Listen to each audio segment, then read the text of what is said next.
2021년 3월 9일 화요일 마태복음 21장 33절로 46절 말씀. 다시 한 비유를 들으라. 한 집주인이 포도원을 만들고 산으로 두르고 거기 집자는 구유를 파고 망대를 짓고 농부들에게 새로 주고 타국에 갔더니 실과 때가 다 가까움에 그 실과를 받으려고 자기 종들을 농부들에게 보내니 농부들이 종들을 잡아 하나는 심히 때리고 하나는 죽이고 하나는 돌로 쳤거늘 다시 다른 종들을 처음보다 많이 보내니 저희에게도 그렇게 하였는지라. 후에 자기 아들을 보내며 가로되 저희가 내 아들은 공경하리라 하였더니 농부들이 그 아들을 보고 서로 말하되 이는 상속자니 자 죽이고 그의 유업을 차지하자 하고 이에 잡아 포도원 밖에 내어 쫓아 죽였느니라. 그러면 포도원 주인이 올 때에 이 농부들을 어떻게 하겠느뇨? 저희가 말하되 이 악한 자들을 진멸하고 포도원은 제때에 실과를 바칠 만한 다른 농부들에게 새로 줄지니이다. 예수께서 가라사대 너희가 성경의 건축자들의 버린 돌이 모퉁이의 머릿돌이 되었나니 이것은 주로 말미암아 된 것이요 우리 눈에 기이하도다 함을 읽어본 일이 없느냐. 그러므로 내가 너희에게 이르노니 하나님의 나라를 너희는 빼앗기고 그 나라의 열매 맺는 백성이 받으리라. 이 돌 위에 떨어지는 자는 깨어지겠고 이 돌이 사람 위에 떨어지면 저를 가루로 만들어 흩으리라 하시니 대제사장들과 바리새인들이 예수의 비유를 듣고 자기들을 가리켜 말씀하신 줄 알고 잡고자 하나 무리를 무서워하니 이는 저희가 예수를 선지자로 알미더라. 아멘. 오늘은 마태복음 21장 33절로 46절 마지막 21장의 끝부분입니다. 예수님께서는 다시 성전에서 대제사장들과 장로들, 바리새인들을 놓고서 또 다른 비유를 말씀하십니다. 오늘 말씀하시는 이 비유는 예수님에 관한 이야기로 우리가 볼 수 있을 것 같습니다. 한 주인이 포도원을 만들고 농부들에게 새로 주고 타국에 갔는데 때가 되어서 그 과실을 받으러 왔더니 그 보낸 이 종들을 이 농부들이 다 때리고 뭐 죽이고 돌로 치고 이랬다는 거죠. 결국 집주인이 내 아들을 보내면서 저희가 내 아들은 공경하리라 라고 하고 보냈는데 오히려 이는 상속자니 그를 죽이고 유업을 차지하자 라고 해서 죽였다는 겁니다. 사실 이 부분은 어찌 보면 예수님께서 자기를 대적하고 자기를 십자가에 매달려고 하는 이 대제사장들과 바리새인들 앞에서 그들의 미래를 비유로 말씀하시는, 어떻게 보면 참 제 개인적으로는 되게 슬프다고 할까요? 뭔가 좀 가슴이 아픈 부분입니다. 그런데 참 이 말씀 가운데 아이러니한 것이 40절에 예수님께서 이렇게 말씀하십니다. 그러면 포도원 주인이 올 때 이 농부들을 어떻게 하겠느냐? 라고 한 질문을 하시죠. 질문을 바꿔본다면 하나님께서 다시 오실 때에 그의 아들을 죽인 이 사람들을, 농부들을 어떻게 하겠느냐? 하나님이 다시 올 때에 나를 죽이는 너희들은 어떻게 되겠느냐? 사실은 이렇게 보면 맞겠죠. 그런데 이 대제사장들과 바리새인들이 명확하게 대답을 합니다. 41절 저희가 말하되 이 악한 자들을 진멸하고 포도원은 제때에 실과를 바칠 만한 다른 농부에게 새로 줄지니이다. 본인들 스스로가 본인들의 미래를 이야기하는 거죠. 저희가 말하되 이 악한 자들을 진멸하고.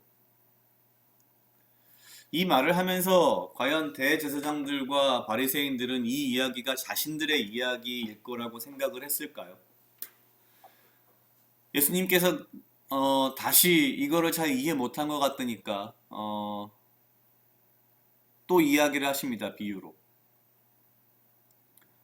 그러면서 44절에 이렇게 말씀하십니다. 이 돌 위에 떨어지는 자는 깨어지겠고 이 돌이 사람 위에 떨어지면 저를 가루로 만들어 흩으리라 하시니. 그제서야 45절 대제사장들과 바리새인들이 예수의 비유를 듣고 자기들을 가리켜 말씀하신 임인 줄 알고 라고 되어 있습니다.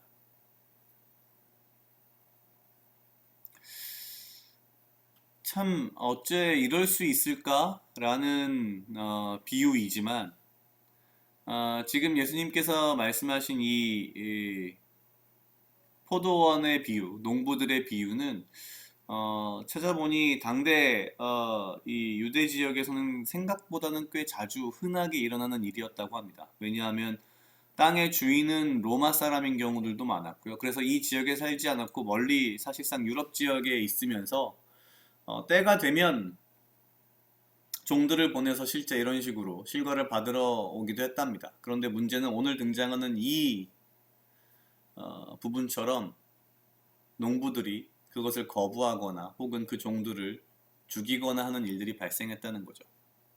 그렇기 때문에 당시 이 로마의 지배에 굉장히 순응하고 있던 혹은 로마의 지배를 오히려 본인들의 권력으로 이용하고 있던 대제사장들과 바리새인들 입장에서는 당연히 이러한 농부들에 대해서는 세게 말할 수밖에 없는 거죠. 이 악한 자들을 진멸하고.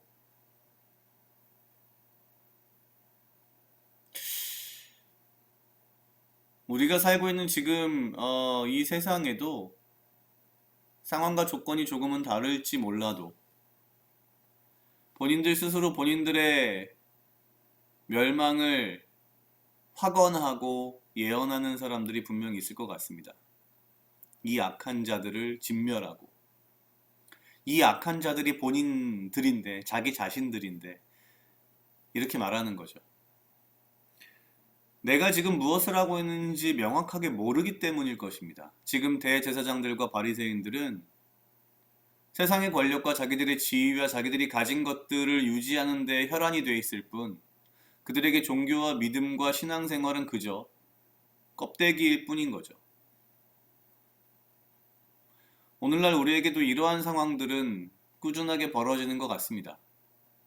문제는 우리가 이것을 제대로 알지 못하면 오늘 이 말씀에 등장하는 대제사장들과 바리새인과 같은 사람이 되는 것이겠죠. 말씀을 보면서 참 두렵다는 생각이 들었습니다. 나는 어느 편에 서 있는 사람일까? 나 역시도 혹시 어쩌면 이 세상의 수많은 기득권들의 상당 부분을 가지고 있으면서 이 대제사장이나 바리새인들과 같이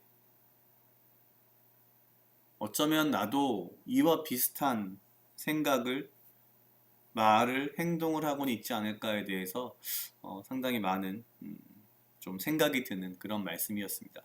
각자 약 2분 정도 묵상하시겠습니다.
다 같이 기도하시겠습니다. 하나님 아버지 감사합니다. 주여 이 하루도 나와 동행하여 주시옵소서. 주님, 나로 하여금 사랑하게 하시옵소서. 아버지여, 나를 헤아려 하는 그 어떠한 무리들로부터 나를 지키고 보호하여 주시며 내가 오직 주님 주시는 지혜와 명철로 이 하루를 살아가고 나에게 필요한 건강과 육체적 강건함을 허락하여 주시옵소서.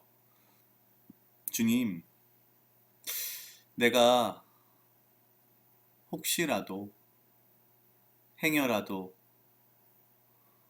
이 대제사장들과 바리새인들과 같이 내가 가진 것, 나의 기득권에 더 관심을 가져 나의 믿음과 신앙과 나의 그 모든 것들을 서투르게 헛되게 사용하지 않게 하시고 오직 주의 말씀 가운데에 주의 진리 가운데에 그것을 분별하며 이 대제사장들과 바리새인들과 같은 실수와 죄와 그러한 삶을 살지 않도록 주여 인도하여 주시옵소서. 감사합니다. 이 모든 말씀 예수님 이름으로 기도드렸습니다. 아멘.